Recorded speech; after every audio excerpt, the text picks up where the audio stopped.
Video में मैंने आपको बताया था थ्योरी ऑफ द स्टेट्स। अब ये आपकी फर्स्ट यूनिट का ही सेकेंड टॉपिक है जो कि आज हम कंटिन्यू कर रहे हैं।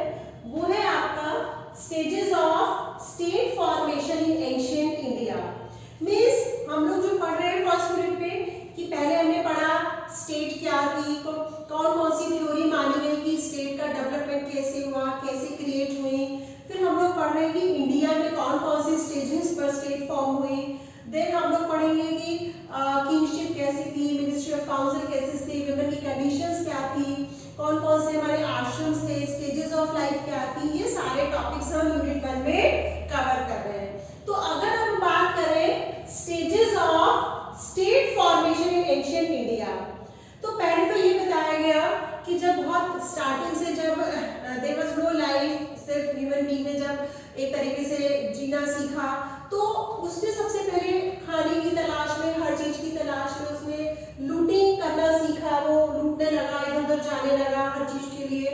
तो इसको माना गया कि एक तरीके से फर्स्ट ने जब शुरुआत करी उसने, उसके बाद ट्रूस जिसको भी हम बोलते हैं संधि करनी शुरू करी आपस में, क्योंकि वो जब बहुत थक गया लूटपाट मार पिटाई से, इन सब चीजों से, तो उसने सोचा कि चलो ठीक है संधि करते हैं आपस में एक दूसरे से और जितना हो सकता है कॉर्पोरेट करने की कोशिश करते हैं, कोशिश करते हैं।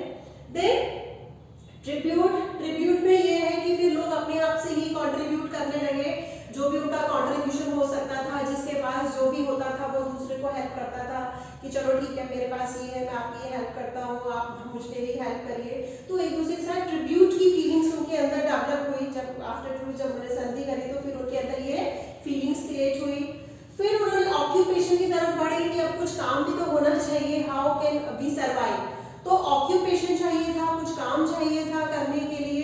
They started moving for that. उसके बाद मोनोपोली, क्योंकि हर कोई चाहता था कि जब हमारी एक मोनोपोली हो, मेरा एक एरिया हो, मैं वहाँ पे रहूँ, हमारी अपनी ट्राइब्स हो, एक चीज हो, तो हमारी वहाँ पे मोनोपोली हो, अपना राइट हो वहाँ की हर चीजों पर। और उसके बाद हमने माना कि स्टेट का क्रिएशन होना शुरू हुआ। तो इस तरीके से ये सारी फीलिंग्स हुई। और जब हम इंडिया में पढ़ते हैं तो वैसे तो हिस्ट्री बहुत ज़्यादा डीप में है, बट आपको बहुत डीप में नहीं जाना है। अगर हम बात करें स्टोन एज की, जिसको कि हम शुरुआत मानते हैं कि 30,000 BC से यहाँ तक शुरुआत हुई और इसका एंड हुआ 10,000 तक। हालांकि हर जगह थोड़ा थोड़ा टाइम पीरियड वेरिएट करता है, जितना भी आप पढ़ेंगे। इसको 3 पार्ट में डिवाइड किया गया, पैलियोलिथिक, मेसोलिथिक और नियोलिथिक, कि स्टोन एज में भी किस किस तरीके से डेवलपमेंट हुआ।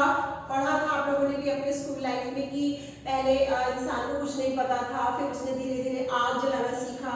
तो स्टोन एज इसको क्यों बोलते हैं? क्योंकि स्टोन के ही उसने वेपन्स बनाए, स्टोन्स के ही उसने हर चीज जो भी बनाई वो स्टोन की बनाई, उसके बर्तन, उसके वेपन्स, एवरीथिंग जो भी औजार थे, everything was of that of stone. तो इसीलिए इसको स्टोन एज बोला गया। तो वहां से धीरे धीरे, तो इसीलिए इसको 3 पार्ट में डिवाइड किया गया। पहले कंडीशन बहुत खराब थी, धीरे धीरे उसने सीखा, उसने किस तरीके से लीव्स के कपड़े पहनना सीखा, किस तरीके से उसने पहले सिर्फ स्टोन से वेपन्स बनाए, फिर उसने पॉलिशिंग करना सीखा। तो यहाँ से हम लोग मूव किए स्टोन एज से कि कैसे कैसे हमारा डेवलपमेंट होना शुरू हुआ, कैसे कैसे स्टेट फॉर्म होनी शुरू हुई। क्योंकि वहां पर इंसान सीख रहा था, जीना सीख रहा था, पहनना, खाना, काम करना, पैसे कमाना, हर चीज की तरफ वो आगे बढ़ रहा था हर इसमें। उसके बाद स्टोन एज के बाद हमने माना Indus valley civilisation. Indus valley civilisation जिसको आपने हिंदी में पढ़ा, सिंधु घाटी की सभ्यता, जिसमें हमें पता चला है कि जिसको भी हम मानते हैं ये 3300 BC से इतने समय तक इसका रहा। और इसको हम हड़प्पन सिविलाइजेशन या मोहनजोदाड़ो सिविलाइजेशन के नाम से भी जानते हैं।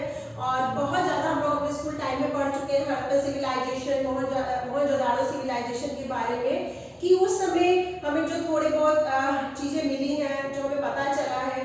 तो अपनी एंशिएंट हिस्ट्री से, अपने जो हमारा लिटरेचर है उससे हमें पता चला है, जो हिस्टोरियंस ने हमें बताया कि उस समय धीरे धीरे सिटी का डेवलपमेंट होने लगा था, लोग थोड़ा थोड़ा सीखने लगे थे, शहर बनने लगे थे, मतलब घर बनाने लगे थे, जिसको कि हम लोगों ने ब्रॉन्ज एज भी बोला है, क्योंकि इसी में हम लोग ने माना कि कॉपर का भी इस समय मेंशन हुआ।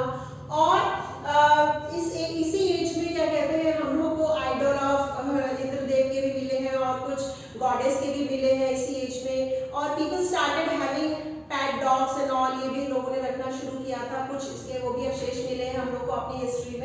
तो we come to know about the Indus civilisation में कि क्या क्या हम लोग को पता चला और क्या कैसे कैसे एक हमारा फॉर्मेशन हो रहा था स्टेट की तरफ, हम मूव कर रहे थे धीरे धीरे कि किस तरीके से हम स्टेट की तरफ मूव कर रहे थे। पहले हमारा स्टोन एज में हमने कैसे किया और उसके बाद हम इंडस वैली में आए तो हमारा किस तरीके से हम और आगे बढ़े और हमारा और डेवलपमेंट हुआ, क्योंकि अब यहाँ पे ब्रॉन्ज के वेपन्स बनने लगे, सारी जो भी चीजें जो भी क्रिएशन हो रहा था वो सब इसी ब्रॉन्ज से हो रहा था, इसलिए इसको ब्रॉन्ज एज भी बोला गया। अब हम आगे बढ़ते हैं, उसके बाद क्या हुआ, हमारा आता है वैदिक पीरियड। वैदिक पीरियड जो कि बहुत अच्छे से जाना जाता है, वैदिक पीरियड इसको दो पार्ट में डिवाइड किया गया, ऋग वैदिक पीरियड और लेटर वैदिक पीरियड। हम अगर इसकी टाइम पीरियड माने तो 1500 BC से 500 BC तक मान सकते हैं। मैंने आपको पहले ही बोला टाइम पीरियड थोड़ा वेरिएट करता है हर जगह।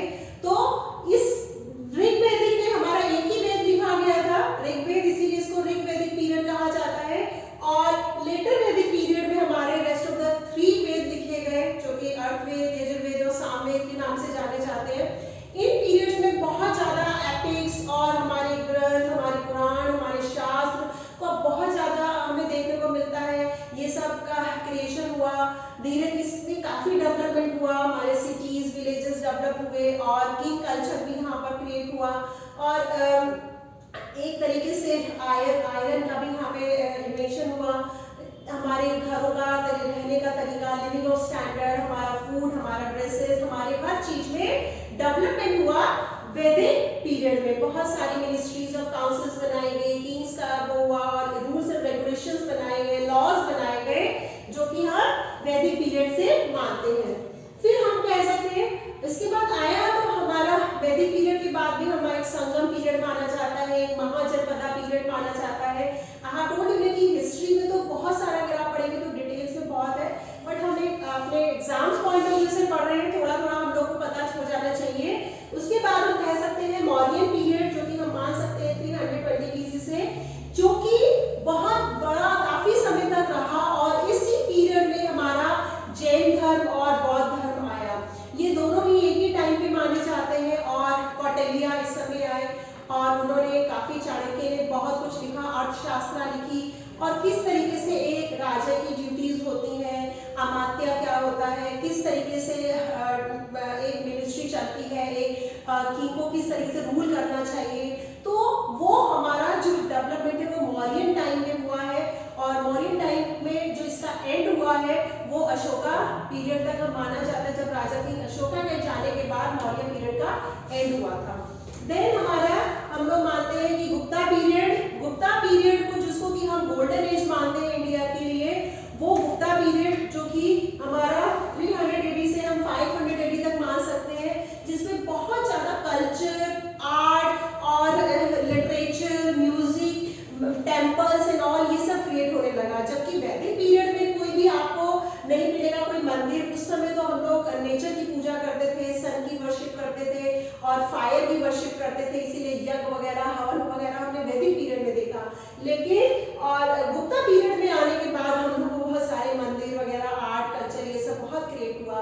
तो उसके बाद हम कह सकते हैं फिर हमारा हर्षवर्धन आया जो कि लास्ट हिंदू किंग था और देन उसके बाद हमारा मुगल पीरियड स्टार्ट हुआ और उसके बाद आप जानते हो कि मेडिवल एंड मॉडर्न।